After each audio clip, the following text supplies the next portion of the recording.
Hello, everyone, and welcome to This Week in Hospitality Marketing, live show number 360. Yes, we are getting to the point now where numerically we've had shows that we never numbered, but now the numbered shows. Now we're going into our ninth year next month, although happy July for everyone. July 1st it is.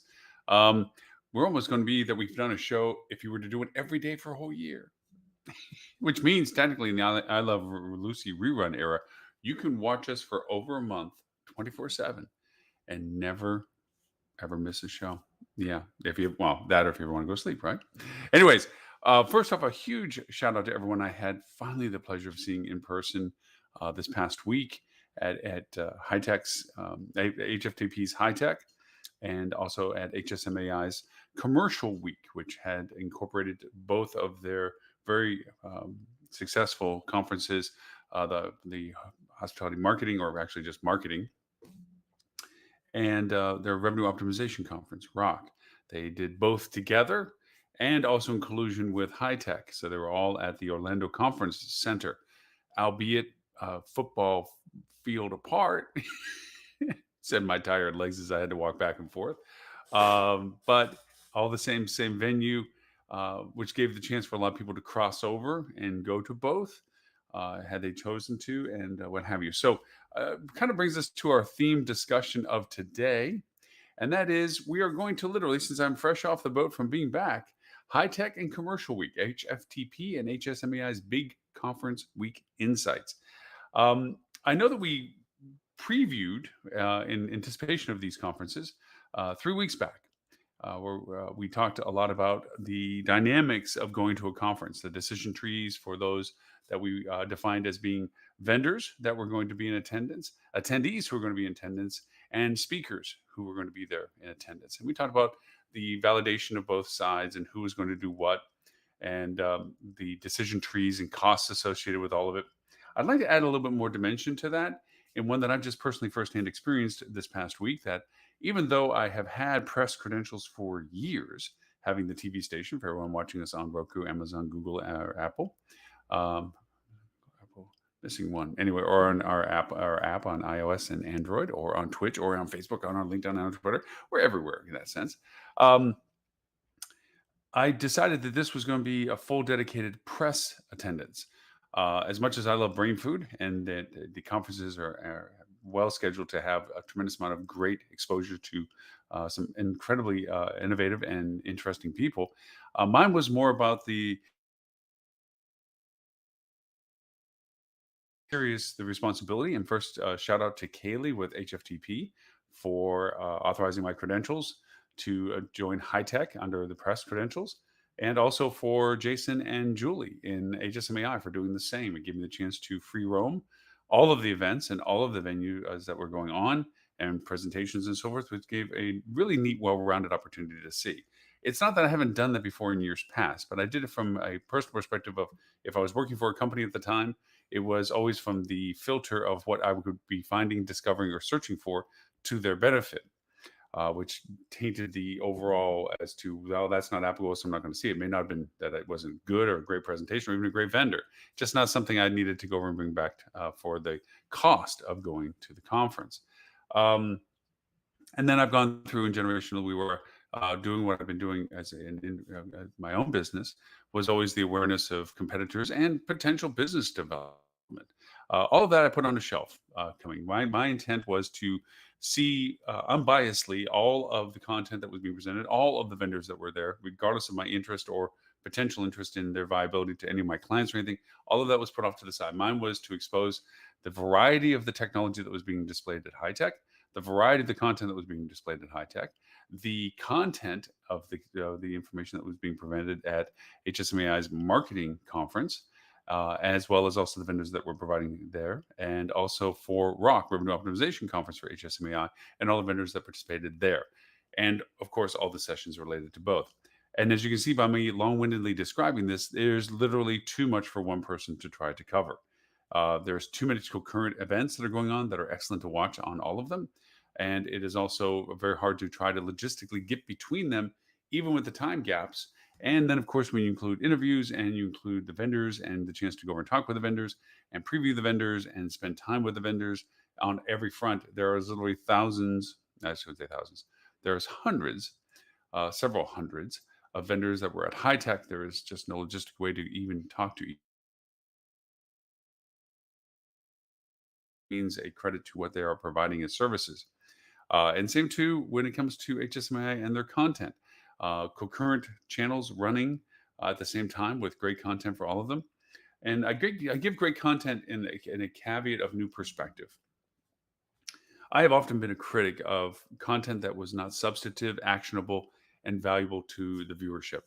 I always looked at it from the lens of experience and knowledge of the content and weighed it against either validation of what I saw or newness that I was unaware of. And if it didn't meet either of those two criteria, if it was something that I thought was too basic, if I thought it was something that was too glazed and cotton candy, I was very dismissive of it in previous times that I've attended conferences. I looked at it with a critical eye of that what a waste of time that was because either I already knew what they were discussing in my arrogance, and or I felt that it was just really clickbait, for lack of a better generalized term, as to the topics and the content. I've come to realize that as I either get older or more broader in my perspectives, that there's a certain necessity for these pieces of content that, from face value, draw attention. Talking about the metaverse, talking about Web 3.0, talking about NFTs, crypto, blockchain.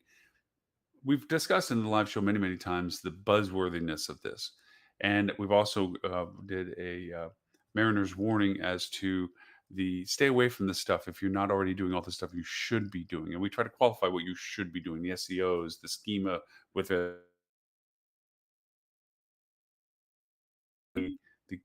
things that you need to do for your website and or your ecom funnel and or your CRM engagements. Once you've accomplished success with all of that, then look at the wonderful mystical world of new and innovative things like metaverse and so forth. But I think there's also a logistics, excuse me, I wouldn't go into logistics, I say intrinsic value of having the fact that you can tout that Facebook is there to present content. Now, granted, the content that Facebook presented was, in my perspective, very scripted. It was very superficial in ways, but I think that's missing the point of what they were there for and the value they were there for. We're emerging now. This was my first large conference to go to of this scale since the pandemic began. I remember, and as all of us do, with the last thing we did before we stopped doing it, mine was the Navis Navigate conference out in San Antonio, and it was in March of 2020. And that was when the news was beginning to roll about it, this happening, and so forth. And that was literally the last conference I went to. So there was a bit of a um, awe and wonder going back to these things, and getting used to the idea that you're in a room full of a lot of people. Wearing my mask when I felt uncomfortable, wearing it when I didn't feel, not wearing it when I didn't feel uncomfortable, so forth and so on. Just the logistics of being there first time, and also an acute appreciation for being able to do it again, being able to be around people and hear in first person their thoughts, their comments. We always have said that these conferences, the true value of them is the network capability. And I can't even think of a higher representation of that than what I just experienced this week. It was an odd mixture of transition for me, in the sense that 2 years have passed for doing what I've been doing.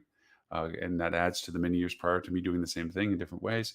And we all get older and a little wiser, and we all have different experiences, one of which the biggest has been the pandemic. And so, for that reason, at the conference, there was a genuine happiness to see people that before you would just acknowledge that they were there, like, hey, Bob, hey, Lauren. You see each other at these conferences, you engage with these people in these and you may have had many conversations with them over the years with that. But there was a genuine joy to see the people that you had not seen in a while. You don't really have business to do with them, and I was not there to do business anyway. So it was kind of fun to be able to just enjoy the presence of talking to somebody I hadn't seen for a while. A lot of those people changed roles. A lot of people either moved up into the organization that they were in prior to the pandemic, and or they moved to another organization and elevated the position in that they went into. In which way there was lots of fun things to catch up on when it came to that. Um, you also don't realize how much this show, for me, touched a lot of people. It was at first uh, weird for people to come up to me and not know me personally and say that they know me because they see me here on this show. They've watched the show over the course of the pandemic, or maybe they didn't get exposed to it prior to that. And for them to come up and talk to me as if they've known me for a while, which in their minds they have, and I'm meeting them for the first time. And then, of course, it was also fun to meet people that I have dialogued on the show and all the different platforms we broadcast on, and seeing them in face and in person. It's a weird thing because you have a stranger come and talk to you, and then all of a sudden you see the name badge and realize who you're talking to. And it was just like all of a sudden you became instant friends because you now made the connection of the history of what you've been doing together for these past couple of years. So that was joyous. Also, too, the idea that people see, and this is for me being there, that I have an opinion about something that I've never engaged with them on. It was neat to sit in that press, that news world where I'm not. They would approach and talk about things, not because they think I was going to try to sell them software services or whatever else they thought I would sell, but the fact that they genuinely wanted to talk to somebody that they have felt that they've come to engage with and that they just like the opinion of and what have you. So it was very interesting that. Also the transition of people, those that were elevated from where they were before, but also those that were elevated that lowered, changed their role in what they did. Not that they went backwards in their careers, but their role of what they do has changed from the perspective of others. I say that from the people that have been around in the industry before that were the lack of a better way of saying it, rock stars at these conferences, the people that people magneted to because of their lead in their conversations, the frequency of their speaking. I mean, I sat in that role for a while. Many years I had that chance of being that person that was in the limelight. Was often consistently speaking at every one of the conferences in multiple occasions and what have you. And so I understand that perspective. But the idea that now those people that were like that, like I was like that, are no longer that. Um, that they are where before they were the person that everyone was around. Now they're manning a booth in the back of a room, so to speak. And back of the room being just how the layout of the room was, not any connotations to negativity. Just vendors were like, for instance, HSMAI's conferences. The vendors were in the same general session room on their small micro booths in the back, um, and that gave an immediate engagement for people when breaks were made, which makes it very helpful rather than having to go to a separate room or what have you. Having the vendors in there is a very strategic, good move because that means there was constant engagement with the vendors, which is the value proposition of why they were there. All said and done, watching those, then watching people feeling a little, I wouldn't say lost, but definitely in a different element for them, where before they were very much in the vanguard of what they were doing, and now they are not in the vanguard. They're settled into what they've been doing repetitively, and they seemed, in strange ways, demure as to where they used to be. And then other people that have turned into lions, people that were unsure of what they were doing prior to the pandemic, are now the fierce, forward-thinking, aggressive towards growth and so forth people. And yes, I'm talking about you, Stephanie Smith. When it comes to their goals of their company, that they went from this person that was innovative and new and all full of potential to fulfilling the potential that was seen in them. And it was really interesting to see the change in dynamics of people. Um, Really from a third party person kind of perspective. It was just one of these. I was not chasing people down. I was not trying to establish my sandbox. I was not trying to reestablish my criteria.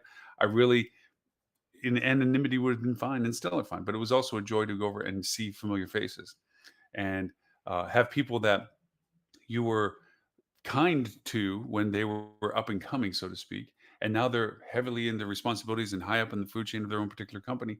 And they're coming to you, thanking you for the fact that you paid attention to something that honestly you're sitting there going, I'm happy that that helped, and it's just a really neat thing that can't be done on screens like this.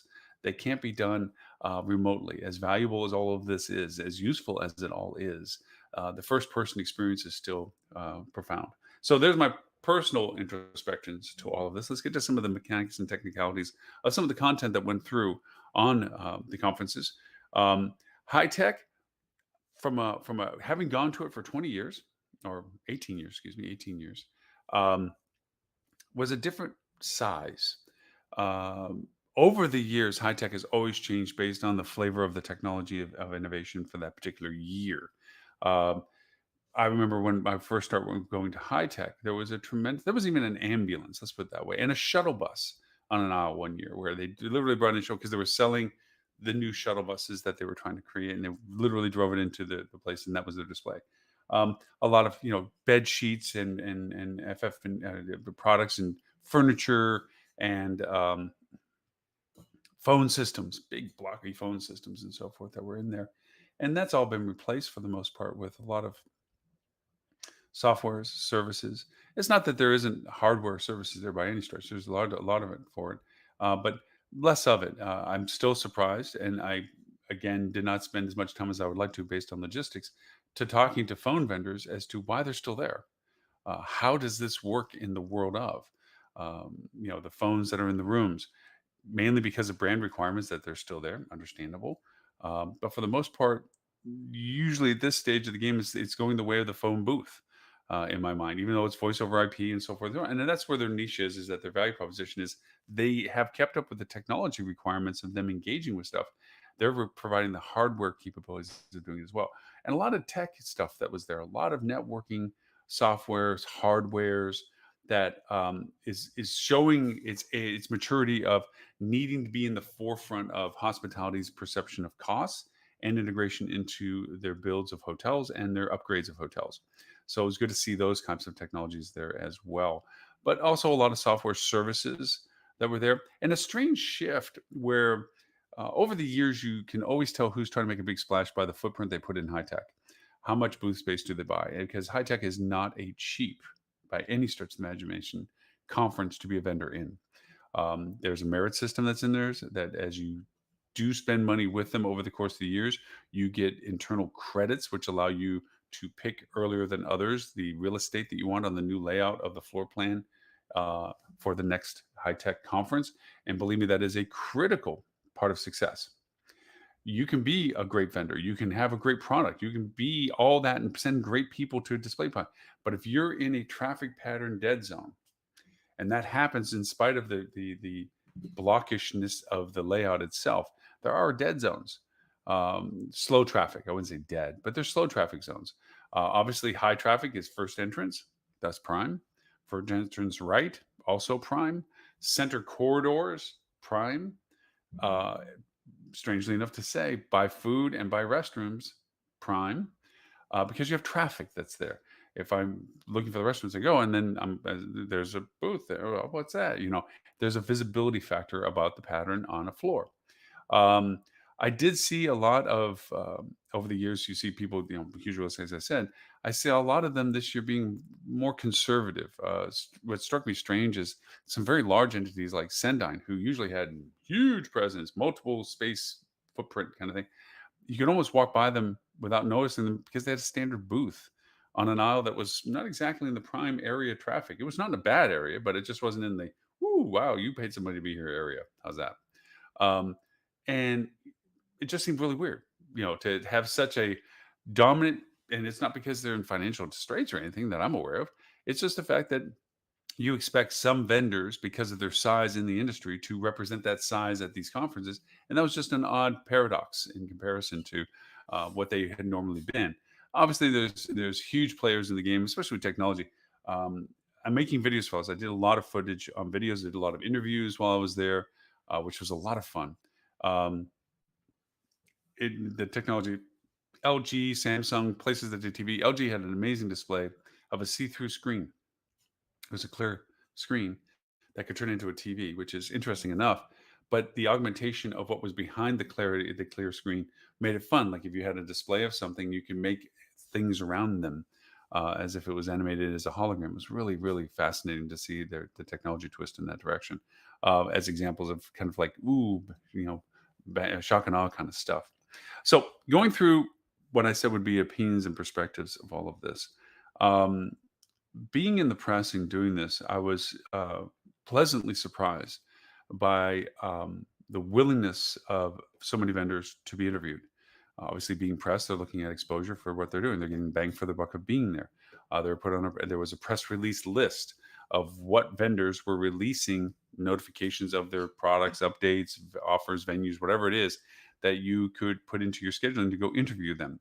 Um, there was a lot of dialogue different than an attendee in the sense of what was sent to me from a lot of the vendors who were inquiring about the capabilities of getting me to cover what they're doing. If they didn't have an actual press release, the fact that they had things that they wanted to get out in public by using the press, which I thought was a fascinating insight on things that normally, as an attendee, you'd walk in, have your list of vendors that you're looking at seeing, and then you would go to them and you'd go through the front door, so to speak, of who's at the booth, ask questions. If you're talking to, booth candy, somebody that is pleasant and conversationalist and engaging, but they're not fully fluent in the project itself, and you have technical questions that they can't answer, they can answer lots of questions, but they have a limitation as to what they can engage you with because there's just the aspects of the software or whatever it is that they may not know, and so that then turn you to the anchor of that content that's at the booth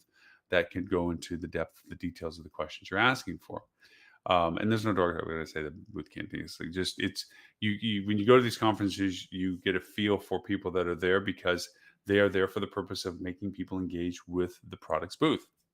And then you have the people that are the substantive ones, the ones that have the depth of the project and program to be able to answer deeply the questions that are being posed. So it was fun to get to those people right away without having to go through the front door of dialogue, without having to wait. And also those people, I was the people that would go over and cause them not to be as available to walk-ups because I had scheduled times with a lot of vendors. And I show up at that time and I'm the one sitting down with them, interviewing them and recording them for the interview,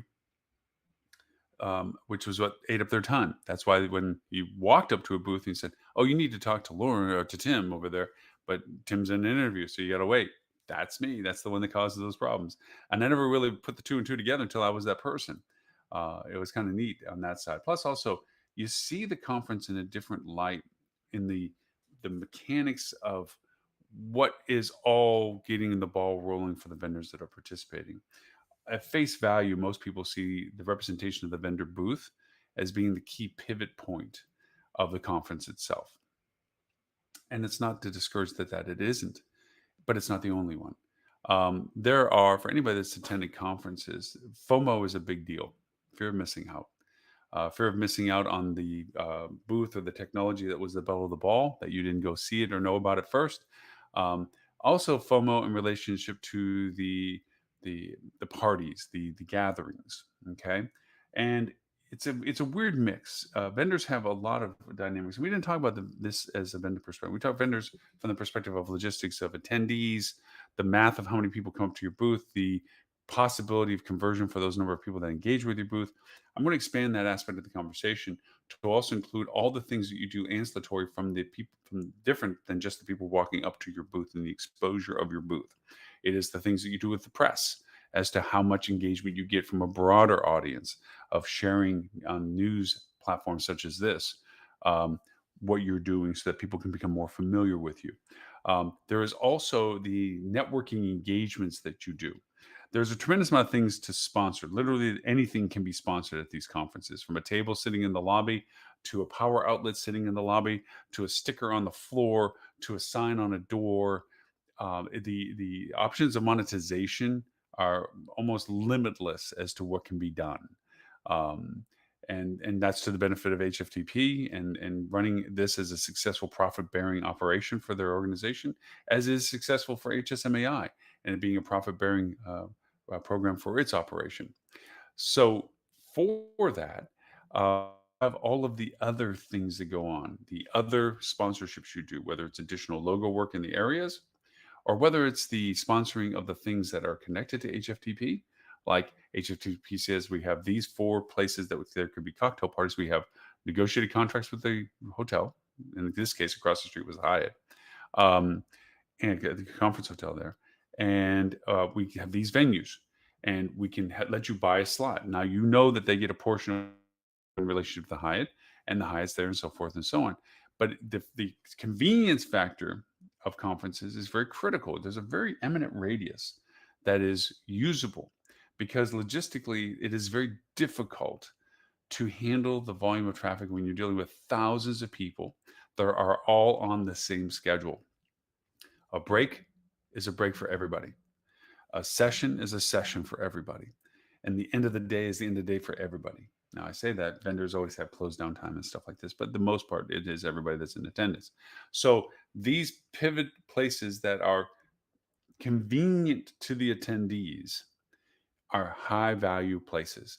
The bar at the Hyatt, the lobby bar at the Hyatt for sponsoring a gathering is very lucrative because everybody before not everybody that came into the market drove, they Ubered.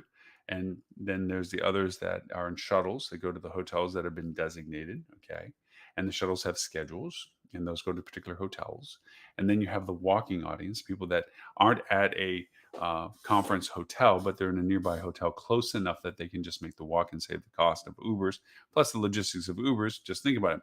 Uber's price is based on demand. Well, all of a sudden, you get a huge surge of demand. So, what was a $15 or $20 ride or $10 ride turns into a $20, $30 ride because of the demand cycle. So, if you're on your own, make differences. If you're on your company's dime, less of a difference, but also logistically, do you want to wait the 20 minutes for the Uber to show up because it's so busy right now? Or just walk the 5 minutes to the bar because it's conveniently close enough? And that's where those things come in. So then you have the engagements by sponsorship of vendors. And they they they run two gambits. You have the general ones that are out to solicit new awareness of a brand.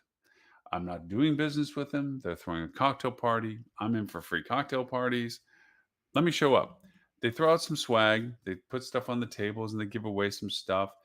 They'll buy one or two drinks for you, or if they're really being generous, they actually open up the bar for you. And some of them actually just don't. They just give you the swag and give you the excuse, and it's a cash bar but a discount or something. There's lots of variations to these. Um, but then hopefully you're exposed to the product enough to be curious to look at it deeper. And of course, if you staff it well with your own team, you're out mingling with all the people that showed up for the free drinks to see, one, qualify them. Are they currently a client? If not, can we make them a client? If they're currently a client, this is an appreciation party. If they're not a client, we want to make them as a acquisition, and it's a lead gen party at that point. And that's the real value of parties for that. It's either appreciation party or lead gen that these parties are created. Now, that's those parties. Then you have the big parties, which are the big blowouts of going over to SeaWorld. And that was a HITEC driven thing. This was a benefit. It was opening night for HITEC to go to SeaWorld. And that was a mingling thing. That was done by HITEC. Of course, they got sponsors to do that because it's a cost factor and sponsors to have stuff so that the things were associated with it. You picked up some swag there. You had things to get that were related to the sponsors, usually the platinum and they have tiers of sponsors. All were engaged with that kind of stuff as a part of the commitment to being at that tier. And that gave them exposure to all the people that went for that stuff. In the world of attendees, that kind of event is general population. That is everybody that is a decision maker or not a decision maker. The real true decision makers, the ones that are there that spend the money, that can write the checks or have the authorization to authorize the checks or authorize the ability to do business, aren't necessarily always the attendees of those large events. Those go to the more exclusive events because remember, you have a short window. This started, you get your badge on Sunday. There's education sessions, certification sessions on Monday, all sponsored ones, remember. And then you had the general event on Monday night. And then you had the full startup on Tuesday. The expo floor was open. The education sessions open. I'm speaking about HITEC only at this point. And that started on Tuesday. Okay. And then Wednesday was the same, shorter on the whole floor session, and then some evening things. And then Thursday was the wrap up on the floor sessions, and you were done. Education sessions ran throughout all of that at different times.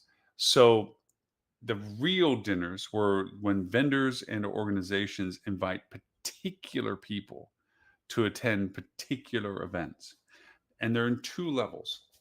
There's the exclusive but larger group events, which have 30, 40, 50 people, where you're bringing in a collection of potential new clients that are farther along in the lead gen funnel and current clients to impress upon them your engagement with the other ones and validate their value to them and to remind them that you're a big enough organization and so forth, what have you. So there's those types of events, and those are usually more of more costly, to those that are sponsoring it and providing it. They're more exclusive in the locations. Not anybody can just walk up. They have to have an invitation to go to these things. And everybody has to have a credential to get into this stuff. It's not free for all. Anybody walks up. You at the minimum for the large events like the SeaWorld Grand Opening, you have to have a HITEC badge to do that, to be able to get to that event. And that even means just badges that allow you to walk the floor versus that allow you to go to the education sessions. And if you've never been to HITEC, that is a difference in the badge. Is badge for a day on the floor. Those are given out relatively freely because they want more traffic on the floor. Validates the vendors being there. And they usually put those in association with the vendors that are there. They have a certain number of badges they can give away for that kind of thing. But to attend the educational sessions at HITEC, you have to have a full attendee badge that allows you to go to those sessions as well. And there's daily badges, and then there's the whole conference badges, and then there's the increment of all accesses to the education sessions in addition to the floor and so forth, and to all the events that are around it too. So there's those. Now, again, going to the more exclusive by invitation ones that are still moderate in size, 30, 40, 50 in attendings. Usually there are a real full blown, we're going to feed you and or have hors d'oeuvres and or have open bar and have a time duration that allows us to talk to you, get to know you, network with you, facilitate conversations, get you excited about our product. Those are the fun ones. Now, again, going back to limited time, Monday, Tuesday, Wednesday, Thursday, everybody's flying out, leaving, or whatever have you. So Thursday's not a great day for that. And late afternoons is the point of death. Nobody has that time. Nobody can commit to let's get together on a Thursday afternoon after HITEC or HSMAI because most people are having travel plans to leave. And not everybody lives in Orlando to say, yeah, let's hang out and do nothing. So you have basically 3-night windows. Tuesday being prime. Wednesday being second prime. The rest of it being fall in between the gaps kind of stuff. Then you have the real movie and shake dinners. These are truly just the engagements between the vendors that are actually meeting and greeting either their current clients that are the clients for them. And this is a chance to reward and thank them and sit down with them and have a great meal and reconnect network value with them. And then you have the lead gen prime dinners that are out to solidify and close the deal and go the last mile and connect the dots. They're well advanced in the conversations. They're the big whales, so to speak, of client businesses, and that those are the ones that you're really trying to sit down and create that personalization of engagement with them so that they say, you know what, you are the people we want to use, or you are the organization we want to have. Boom, let's sign on the dotted line.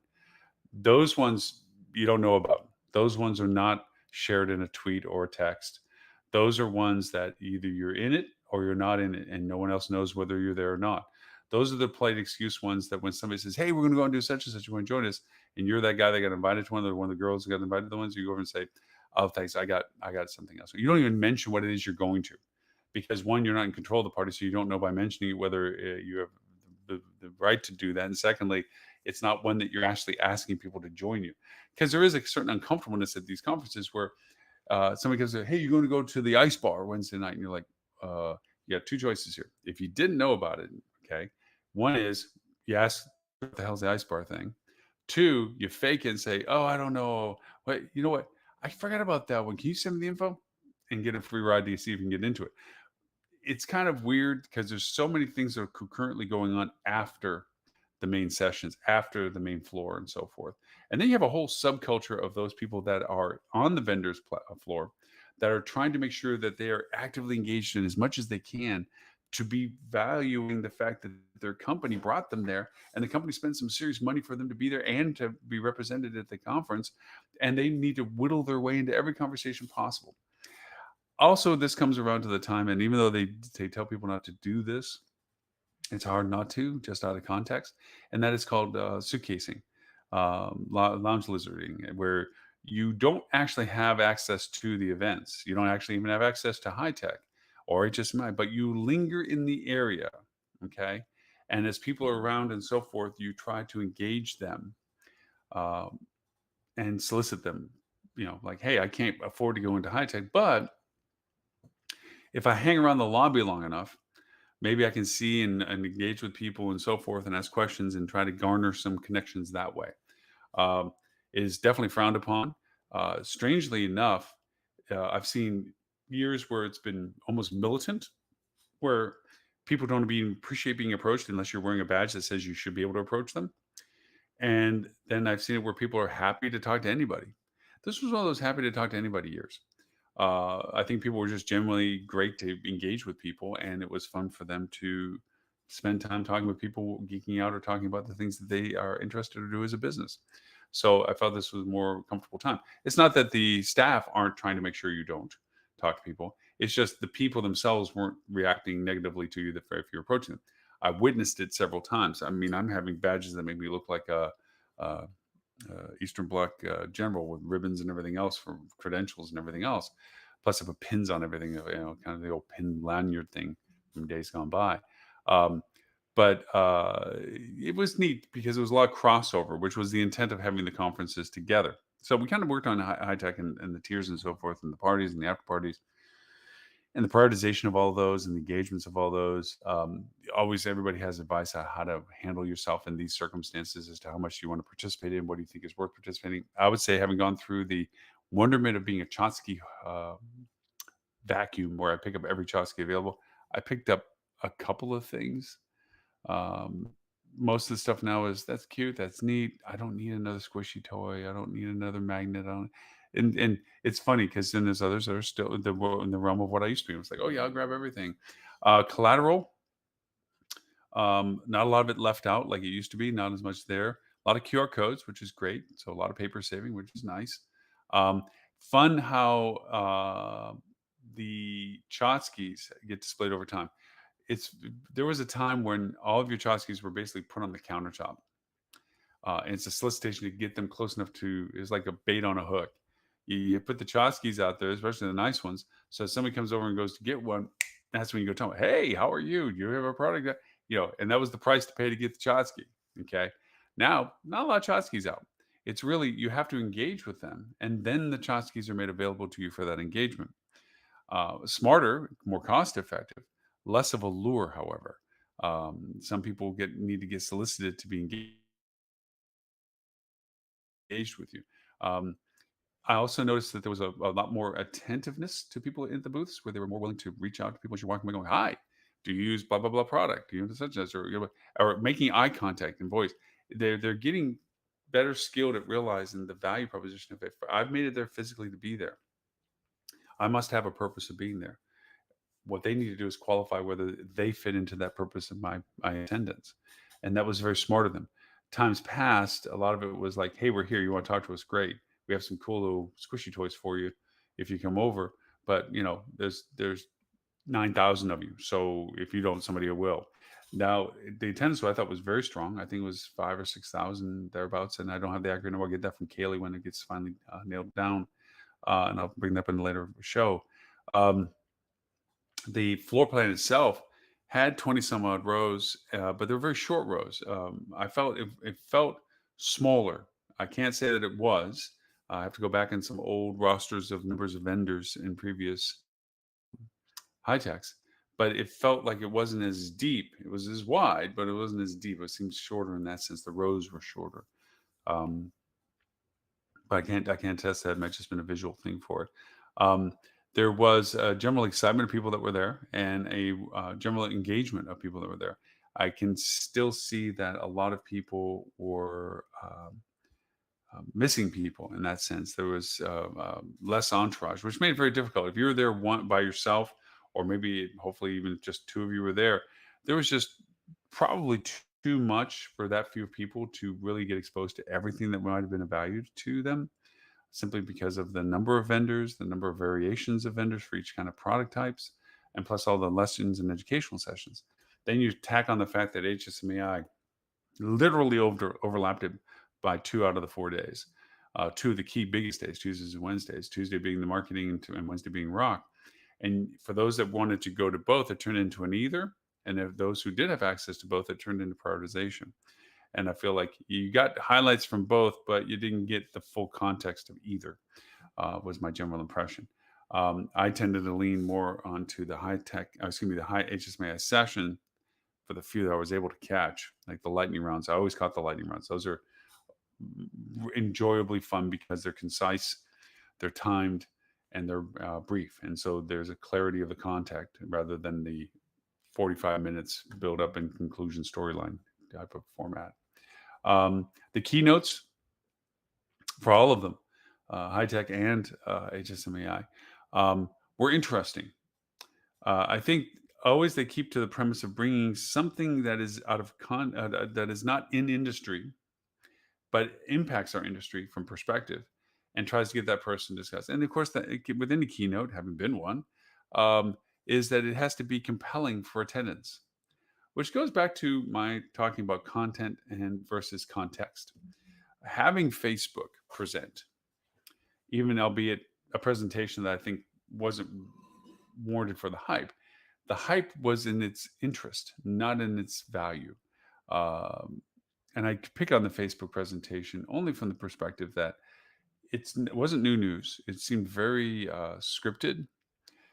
It was very surfaced, but it did represent a unique value proposition that HSMAI's marketing conference had attained a level of value perspective that Facebook would accept a two-part presentation in the schedule.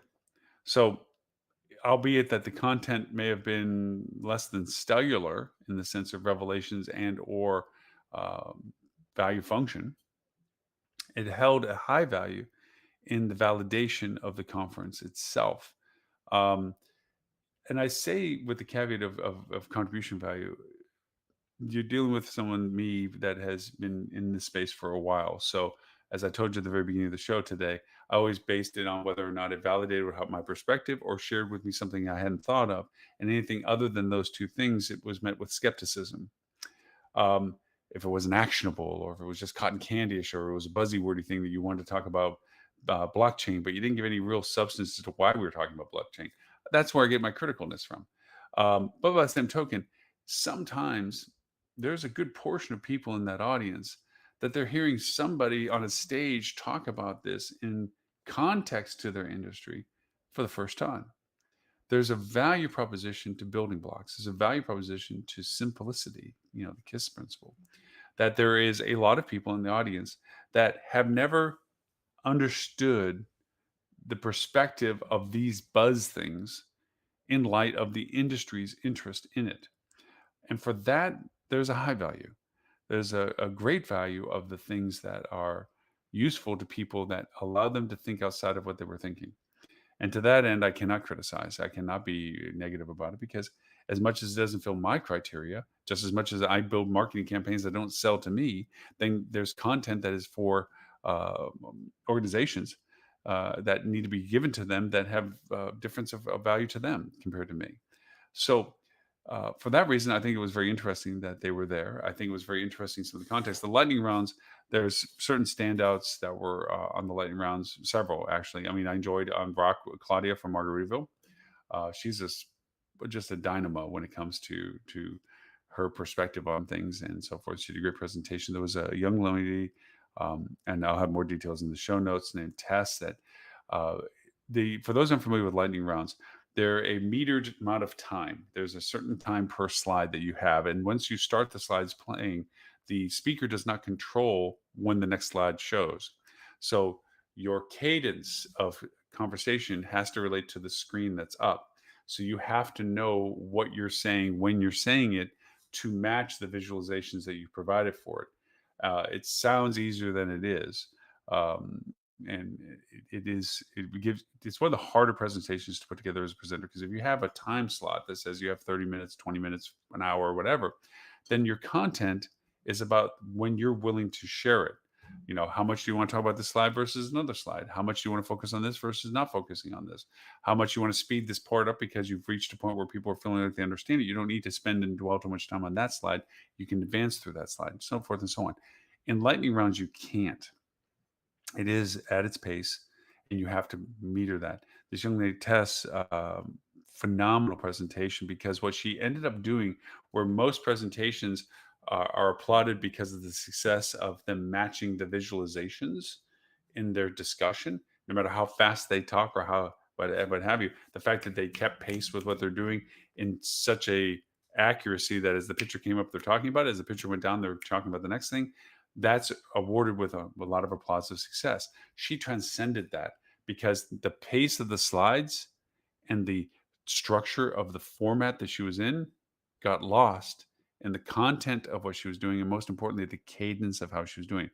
She literally made it look that the slides were following her. And that is a rare talent in the presentation format that is.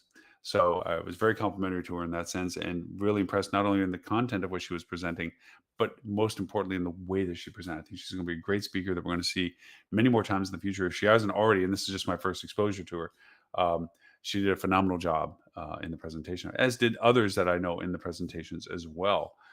Do a phenomenal job. Stephanie did a dynamite job. She was a great startup. Stephanie Smith, Cogwell Marketing, great startup. Lots of energy, lots of great data. By the same token, there's some people that did presentations that had a phenomenal amount of data, but like me, and this is my flaw, so I'm calling the kettle black on this one, is that uh, you try to shoehorn too much in. It's more about how fast can you talk and how many slides can you put in that are related to your talking, and you lose the audience. It's a bane of mine. Is a weakness of mine. um, I talk too fast, and even though I'm passionate about it, I lose the context of the dialogue.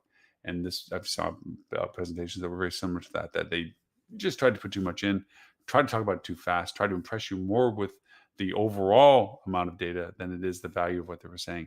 It's a lesson I have yet to learn. It's a lesson I continue to try to learn.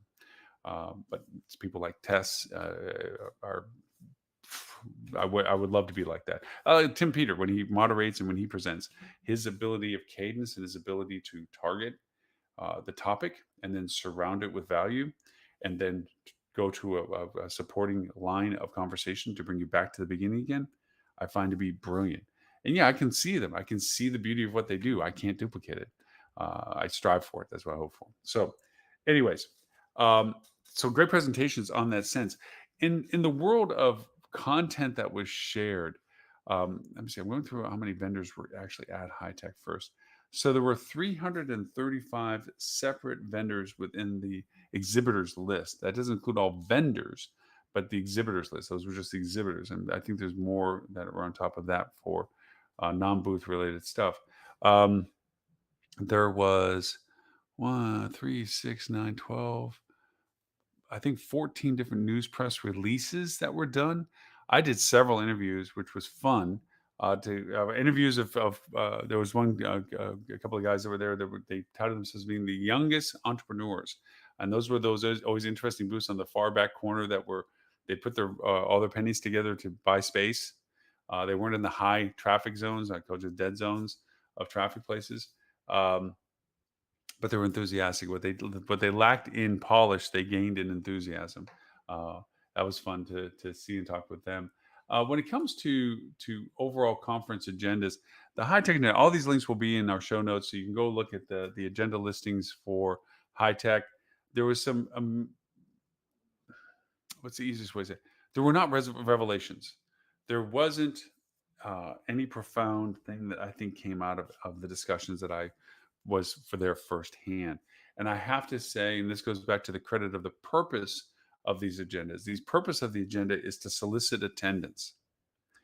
They're not there to solve the world's problems. It's a lesson I've learned only recently in these past few years, where I was always adamant of actionable, usable, value content. Give me what I can use. Give me something that I need to do. I don't I don't shy away from that prioritization, but I realize that isn't always the justification of content in a conference.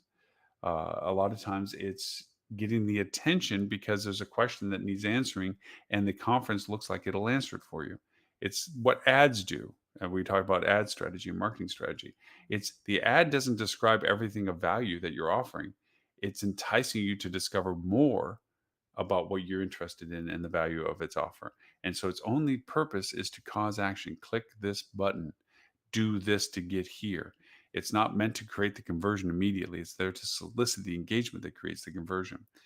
I now see in lots of ways that agenda items are that as well. It's not so much that it's there to solve the solution as it is give guidance and direction. It's there to first and primarily get you to attend.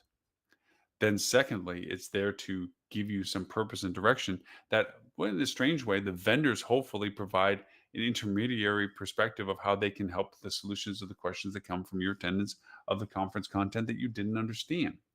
To that end, I have to say that um, the discussions about metaverse are valuable for that perspective. It is a question that has now been coming up into the buzzworthiness of most discussions, and therefore people want to understand what it is and how does it relate to our industry. I don't feel that the presentations answered to that, but it did talk about things that are happening related to it. So at least it gave some expansion of perspective when it came to those things. Um, I think the transition, which most of the presentations talked about the fact that we're in a time of transition. They referred to the impact of COVID and both on technology and procedures and the new economies that it's created, negatively and positively. And then we're in a moment of change when it comes to that. We're still in a perspective of change when it comes to industry expectations, industry branding, industry value, how guest interactions and so forth. We're in these transitional points. Yes, every year we have transitional points that we deal with. But this time, this year in particular, we're in a transitional point in several ways. We have geopolitically, whether it be in geoeconomic, whether it is in geosocial. There is large influences that are changing large swaths of our global population. And for that reason, it's changing large perceptions. Consider the pandemic's change on our industry. Consider the economic change on our industry, inflations and so forth. Political influences on our industry in that perspective as well. So we're in this flux of transition. So the one thing that I think most of the keynotes were directing towards on both sides of the fence when it comes to HITEC and HSMAI on all fronts was the need for adaptability, the need for awareness, and the need for communication. That your team is your team because you are collaboratively together. You're not it was really neat. I think one slide out of one presentation was a really good point when it was talking about leadership. When you're in the presence of an important person, you feel like you're in the presence of somebody that is important. Okay. When you're in the presence of a great leader, you feel like you are important. And I thought that was a really neat perspective shift of these things. Communication is the key element of that when it comes to your team. A mutual awareness of the direction and what you're doing is incredibly important. I think the keynotes really, in their own capacities of content, lent themselves to that. How do you communicate? How do you share? How do you work together to keep adaptive to all the things that we are in transition as an industry? Um, I think we're still muddled as to procedures. There's a lot of people that propose things that I simply just looked at going, yes, to a point, or no, that's not going to work until you get to a point. I think that some presentations, by merit of their titles, were more of a buzz shock. You got to listen to me when you get there. The content was not supportive of the topic. And I say again, on both fronts, on all aspects of any place. Everybody has those weak spots where the topic was more of a lead than the conversation. Kind of like the highlights of a movie were better than the movie itself. They were the only good parts of the movie. I felt like some of the presentations on all fronts lent themselves that the title was the best part. The possibility of what could have happened in the conversation was the best part. Um, that being said, there's no negative to it because it did invoke conversation. It did invoke opinion, but most importantly, it gave the platform for both of those things to happen in first person. And that's a very critical component to it. That is a very powerful aspect of why these conferences are so valuable to us as an industry. We often all work in a bubble, self-attained and created bubble of our own companies. As revenue management, we worry about revenue management for our company. If we're a marketer, we're worried about marketing for our company. As a line a team member, we're worried about the success of our operations for our team. That bubble doesn't always get challenged by people outside of it in a way that you actually are willing to listen to them. And that's what conferences do. It sheds that bubble for a while and allows you to interact with people that see what you're doing differently or do something differently that you are seeing. And it gives you a chance to, even for a moment, weigh in that idea and see if it is something you should consider. And to that end, these conferences were a huge success when it came to that. The exposure of seeing vendors at both of them, there was some incredible vendors at HSMAI that were in the back room that were very engaging. I find it very endearing to HSMAI to have the vendors within the main session room. One, it is they get to hear the presentations firsthand, which means they can incorporate it in their dialogue with whoever comes up to their booth. Plus, two, the internetworking of the people that attend the conferences is they're welcoming to people that are new, and they're warm to people that they already know. And that has always been the case for HSMAI's conferences. It's like old home week. It's fun to see old friends, so to speak. Um, and even more so this time because of the duration since we all got together last time. Even though HSMI did have their conference in Dallas last year, their numbers were much higher this year. If there was people like myself that didn't attend last year that attended this year, so a lot of new people that hadn't been for last year's session now we're back.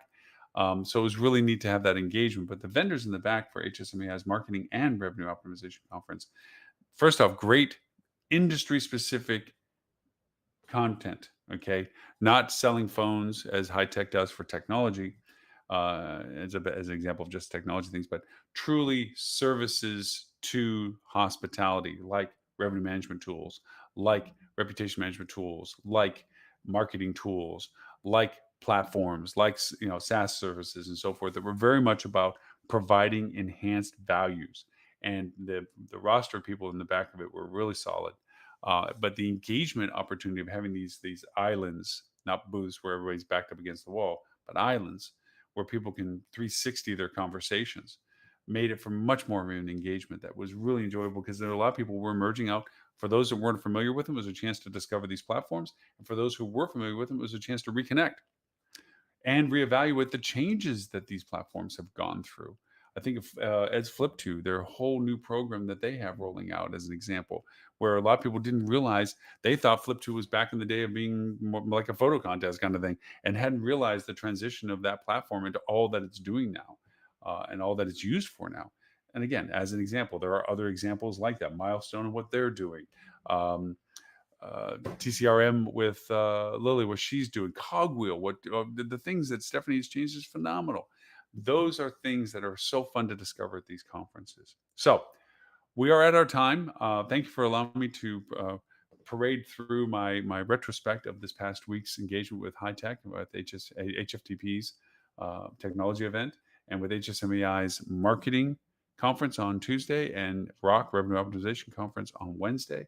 It was a joy to see people I hadn't seen for so long. It was a joy to get engaged with people and have intelligent, lively, fun dialogue. And I say intelligent, not out of demeaning that I have unintelligent company, just fun to talk about things that weren't just about the tasks at hand, but rather the possibilities of what things are, what they could be, and so forth. Those conversations are priceless. I think the only thing I can equate to it in the short term was when we were doing quarantinis for a while. It was just a chance to mentally have an exercise with people that are smart, can agree with you, disagree with you, and give you the reasons for both.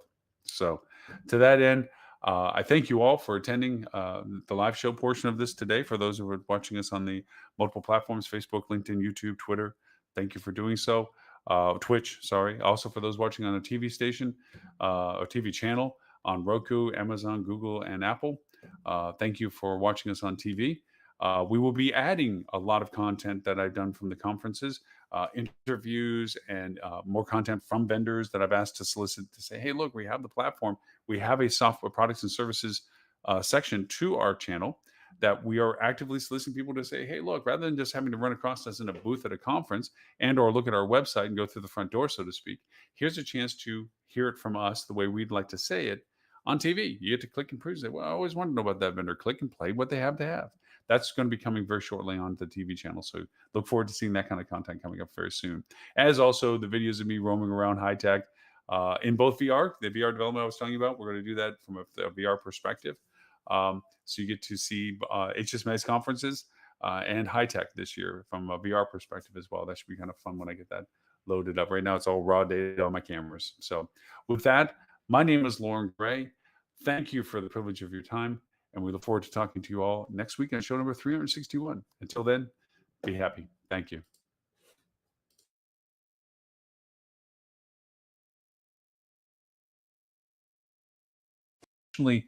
There's a different work ethic associated with different cultural variations to offering hospitality. Anybody that's been to Asia or anything like this, there's a group mindset that exists at a hotel in the Asian community that is not like